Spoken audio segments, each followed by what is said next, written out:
falar de pesquisa porque o IPEC divulgou uma pesquisa sobre a avaliação do governo do presidente Bolsonaro. O índice dos que avaliam a administração como ótima ou boa caiu 5 pontos percentuais. E o dos que consideram ruim ou péssima subiu 11 pontos. A disputa presidencial ainda está longe, falta mais de um ano. Mas é inegável que a eleição já está no horizonte, principalmente do presidente Jair Bolsonaro, que acompanha dados como esse, divulgados na quinta-feira. Com a queda da popularidade do governo no radar, o Palácio do Planalto e a equipe econômica trabalham em uma série de medidas que afetam diretamente e positivamente o bolso dos mais pobres e da classe média. Nesta sexta-feira, o ministro Paulo Guedes encaminha ao Congresso um projeto de lei para ampliar a faixa de isenção do imposto de renda, que hoje alcança 8 milhões de trabalhadores com renda tributável de até R$ 1.900 por mês. Mas qual é a fórmula para abrir mão da arrecadação com um rombo acumulado nas contas públicas? O IBGE divulgou agora há pouco o PIB do primeiro trimestre. Vamos ver quanto foi? Houve um crescimento de 1,2% na comparação com o último trimestre do ano passado. A gente vê aqui que é o terceiro resultado positivo seguido. No ano passado, ali em vermelho, foram fortes quedas e agora o PIB volta ao patamar pré-pandemia.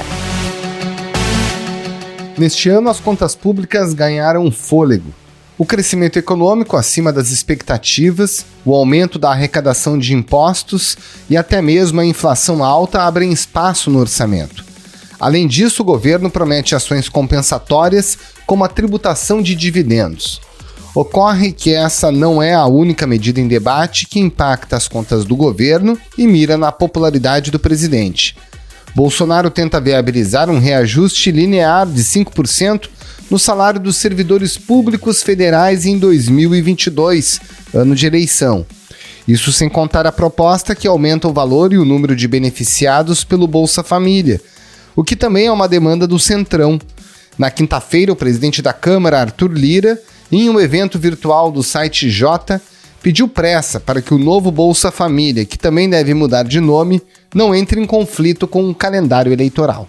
Nós não podemos esperar para começar a discutir isso em outubro, né? Nós temos prazos, nós temos limitações legais, nós temos circunstâncias que realmente são impostas e que nós temos que atentar.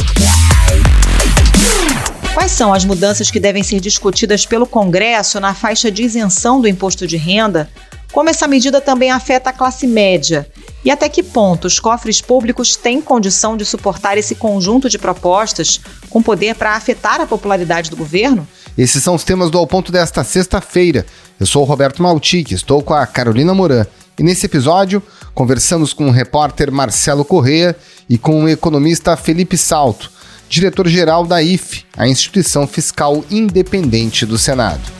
Fique com a gente.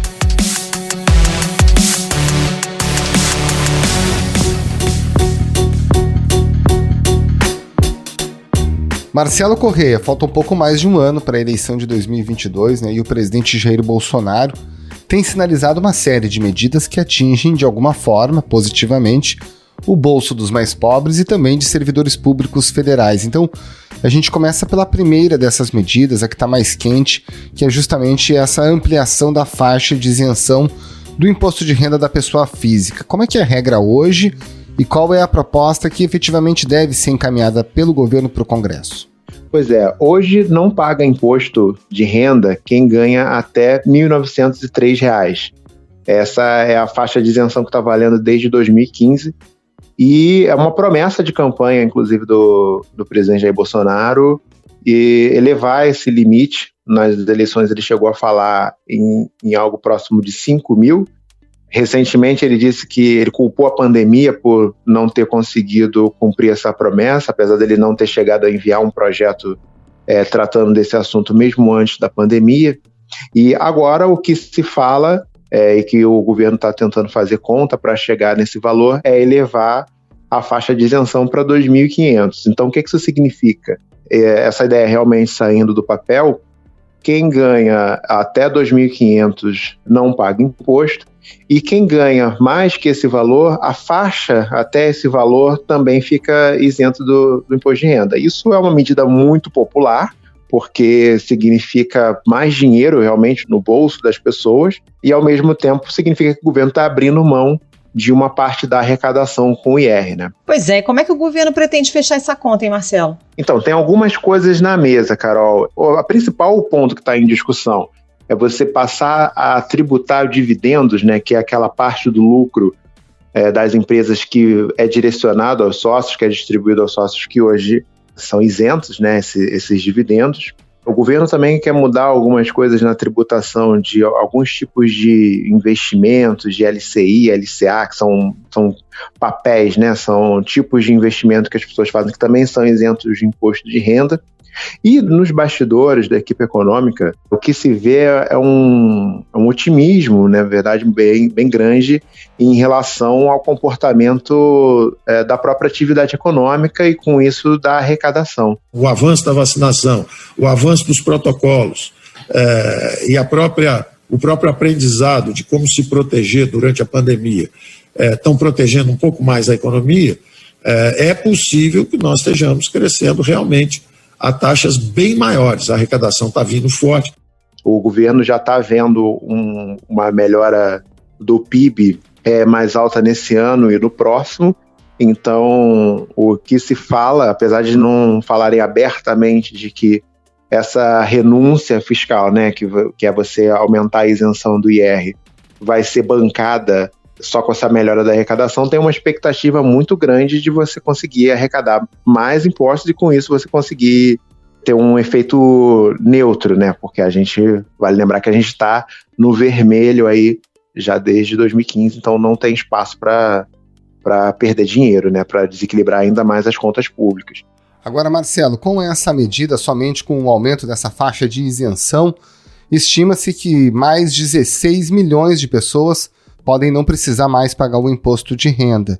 Agora, o que ocorre com as demais faixas que estão acima, que de fato pagam entre 7,5% e 27,5%? A ideia é você ter um reajuste nas faixas maiores do imposto de renda, só que menor do que o reajuste da isenção.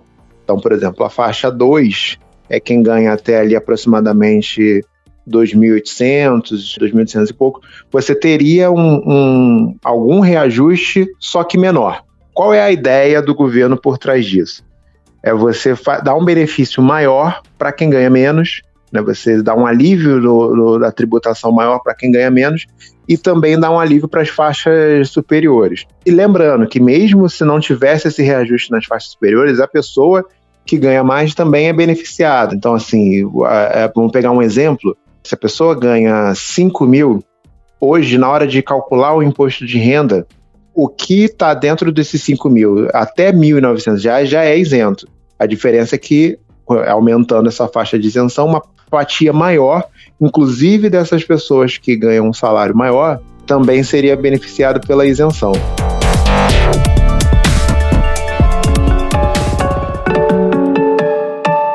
Marcelo, tem uma outra frente aí desse pacote de bondades do governo, que é a ampliação do Bolsa Família, que já vem sendo discutido há um bom tempo.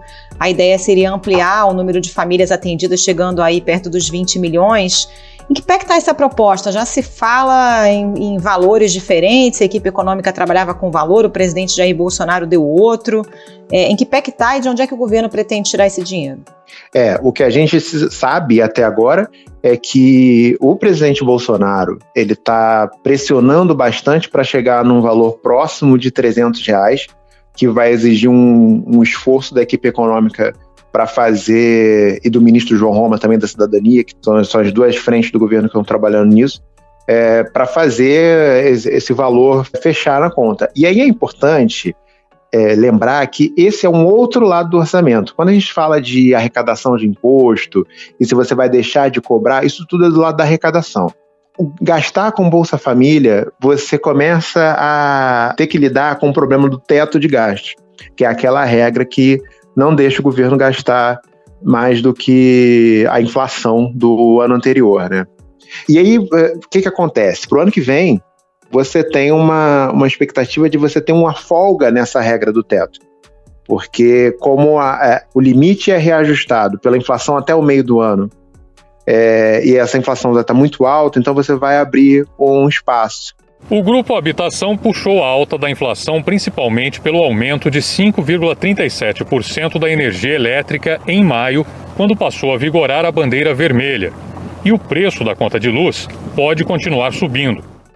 O grande debate hoje é que são muitas coisas brigando por esse espaço que vai abrir no teto de gastos. Você tem o Bolsa Família, você tem uma pressão por reajuste no funcionalismo, enfim, e ano de eleição você tem uma pressão para elevar os gastos tradicionalmente. Então, o discurso oficial é que você vai bancar esse novo programa, esse Bolsa Família turbinado, que deve mudar de nome, inclusive, que aí tem uma questão política também do governo querer colocar a sua marca própria, né, no programa social. Já se falou em renda cidadã, lá atrás falava em Renda Brasil. O fato é que deve realmente mudar esse nome do Bolsa Família, que é uma marca muito associada aos governos petistas, e financiar isso com essa folga no teto de gastos no ano que vem. E já se fala também de começar esse programa turbinado ainda nesse ano. E aí, nesse caso, você usaria o que sobrou dos recursos do Bolsa Família, porque muita gente que recebia o Bolsa Família migrou para o auxílio emergencial. Então, você teria algum espaço no orçamento para já começar a rodar esse programa ainda nesse ano. Hoje, o valor médio do Bolsa Família é na faixa de R$190. Ele varia muito, porque depende da composição, né? O número de crianças, número de gestantes, depende da composição da família, mas em média as pessoas recebem R$190, que é abaixo, né? O auxílio emergencial no ano passado chegou a mais de 60 milhões de pessoas e chegou a pagar R$600 por pessoa. Então é realmente uma diferença muito grande, e o governo está trabalhando para evitar o efeito político, né, que essa queda brusca da rede de proteção social, no momento que a gente ainda se ressente dos efeitos da pandemia, evitar que isso seja sentido, né, pela população. Marcelo, falando agora dos servidores, tem uma discussão sobre a reforma administrativa que, em tese, deveria servir para cortar custos. Mas o próprio presidente Jair Bolsonaro teria pedido um estudo para calcular o impacto de um reajuste linear de 5% dos salários do funcionalismo. O que a equipe econômica acha dessa ideia? O que está na mesa nesse momento?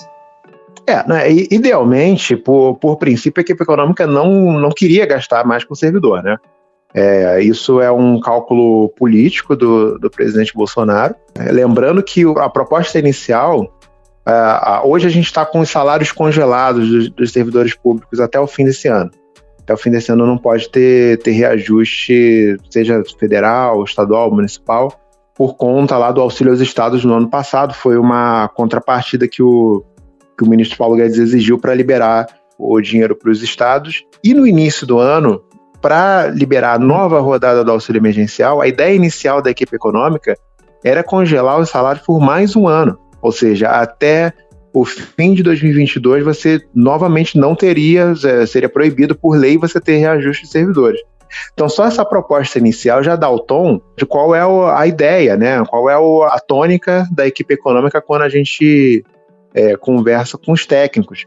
O ministro Paulo Guedes sempre comentou bastante sobre isso, que ele falava que você tem grandes torres de despesa, né? Você tem a Previdência, que foi atacada com a reforma da Previdência, tem juros, que são juros da dívida pública, e os gastos com funcionalismo, que são bastante altos no Brasil. Então, idealmente, a equipe econômica queria travar essas despesas, tanto que a própria proposta de reforma administrativa que o time do ministro Paulo Guedes preparou e que nunca foi de fato apresentada, era bem mais rígida, e ela foi suavizada e muito atrasada. A ideia era você mandar isso logo depois da reforma da Previdência, então ela teve que ser atrasada e ganhar uma versão mais suave para conseguir pelo menos ser apresentada ao Congresso. E hoje há dúvida, né, de se você vai conseguir mexer nas regras do funcionalismo, porque é sempre um assunto que causa muito atrito, né? Ainda mais no ano pré-eleitoral, e muito menos se essa discussão acabar indo para 2022, aí as chances de você mexer nesse vespeiro, elas caem drasticamente. Marcelo Corrêa, muito obrigada pela participação, bom trabalho para você. Valeu, Marcelo, muito obrigado, um abraço. Obrigado a você, gente. Tchau, tchau. Até a próxima.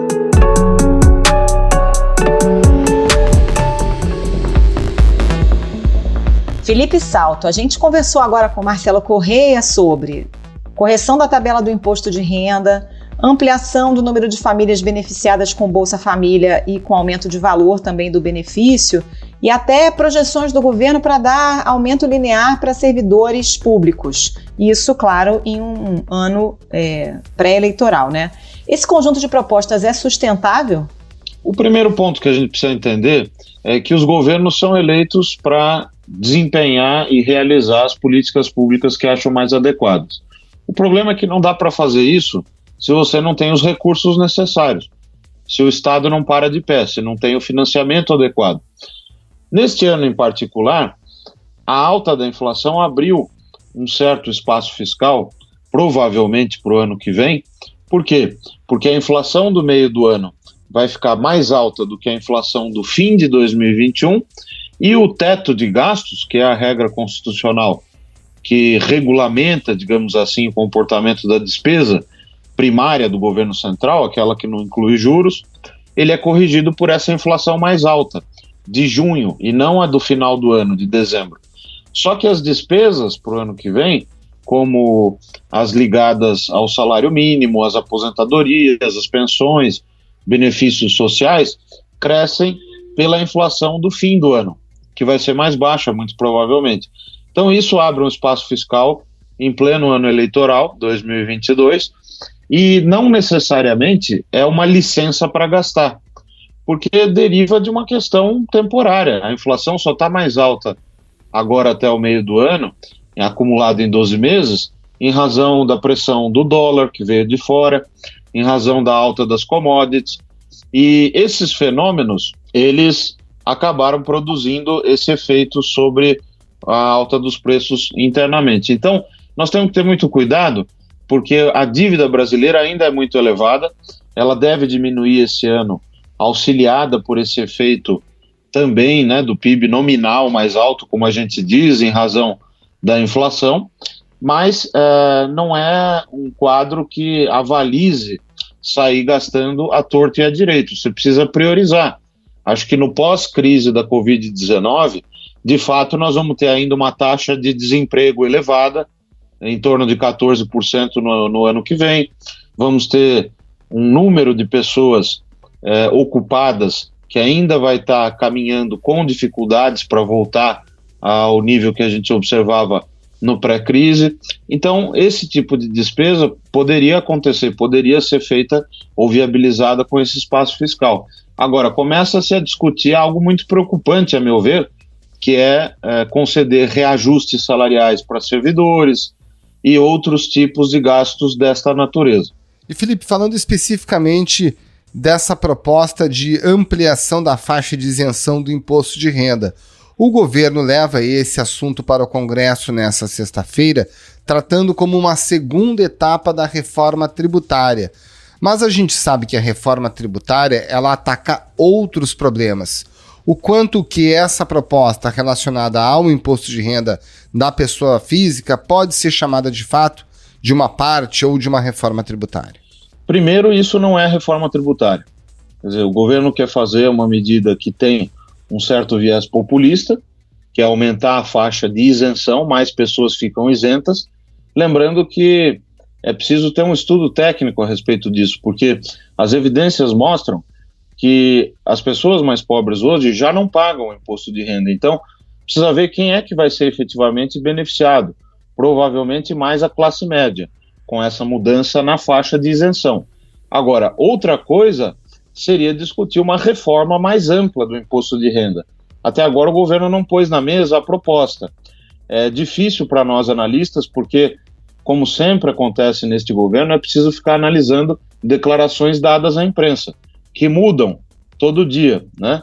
Agora, se o governo apostar numa reforma ampla do imposto de renda, com aumento das faixas, né, para que você possa ter uma progressividade maior do sistema tributário, traduzindo, tributar mais os mais ricos, isso sim pode ser algo positivo.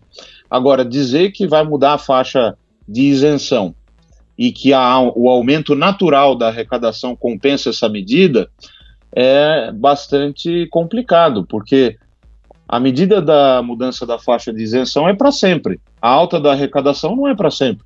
Claro que você pode ter efeitos permanentes, porque nós estamos partindo de um ponto mais alto de partida, né? Mas tem que ter muito cuidado. Quer dizer, reforma tributária não é uma coisa simples.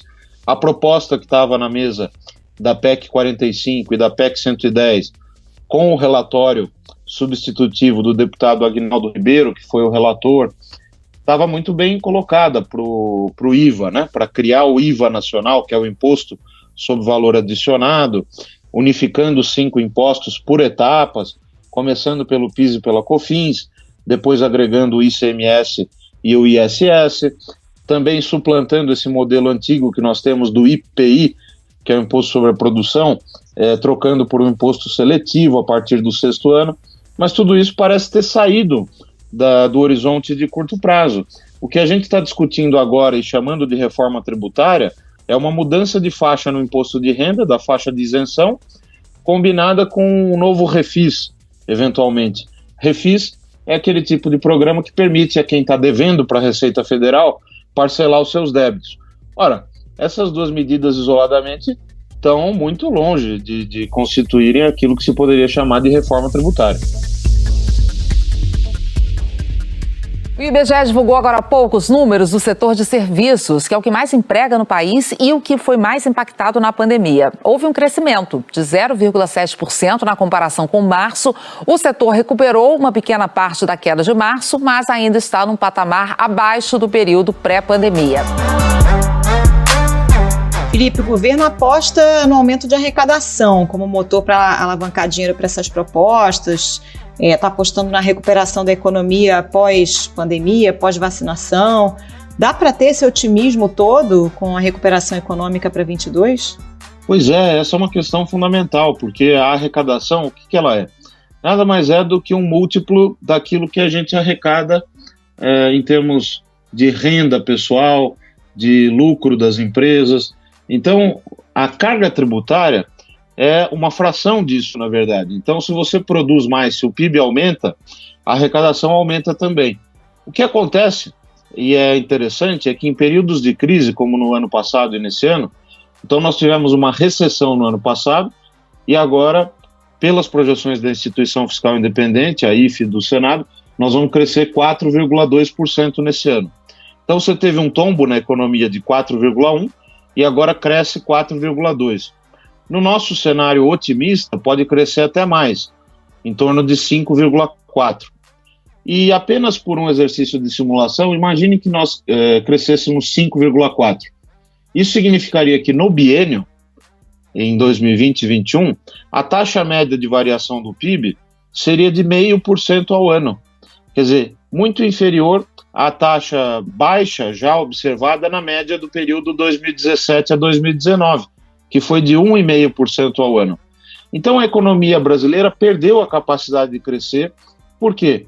Porque a população em idade de trabalhar está crescendo cada vez menos, nós estamos nos tornando um país mais idoso, não fizemos as reformas estruturais necessárias para aumentar a produtividade da economia, para aumentar a nossa inserção nas cadeias globais de valor, quer dizer, ampliar as exportações principalmente, para que o Brasil pudesse crescer mais e investir mais. Então, é algo conjuntural, só que esse algo conjuntural afeta a arrecadação, porque quando o PIB fica mais alto, em cima de uma base deprimida, o que a gente observa historicamente é que a arrecadação cresce, como se diz no economês, com uma elasticidade maior do que 1.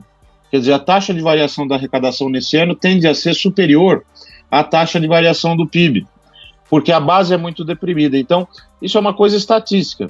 Agora, não há como negar que você teve um desempenho na economia no primeiro trimestre, impulsionado pelas commodities, e dá para ver esse impulso, uma vez que o setor mais expressivo, digamos assim, nesse desempenho do primeiro trimestre foi justamente o agronegócio, né? Enquanto o agronegócio cresceu 5,7%, a indústria, para vocês terem ideia, cresceu 0,7%. Então, existe algo de bom no meio disso, nós estamos tendo um crescimento maior, só que a base de comparação é muito baixa.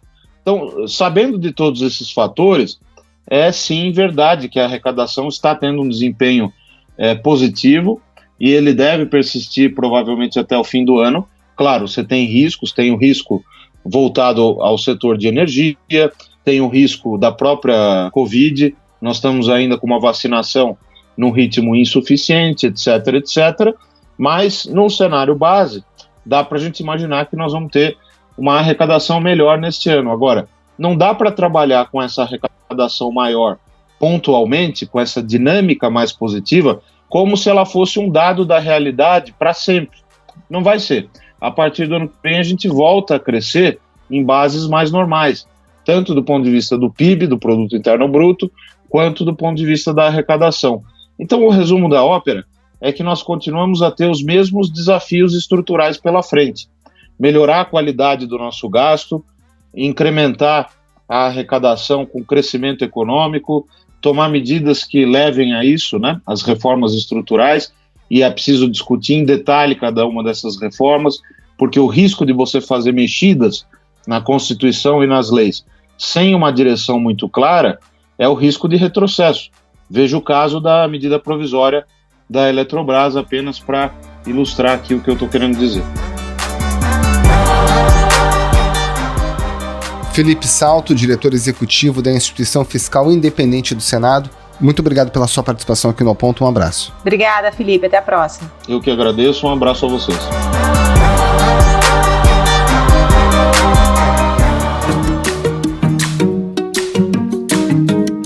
Esse foi o Ponto de hoje, o podcast diário da redação do Globo. Nessa conversa a gente conta com a participação de toda a equipe do jornal, as mesmas pessoas que levam até você informação e análise de qualidade todos os dias. Quer saber mais? Assine o Globo. Acesse assineoglobo.com.br e confira todas as notícias e reportagens especiais. A produção foi do Bernardo Ionechig e a edição é do João Guilherme Lacerda. Tchau! Até mais!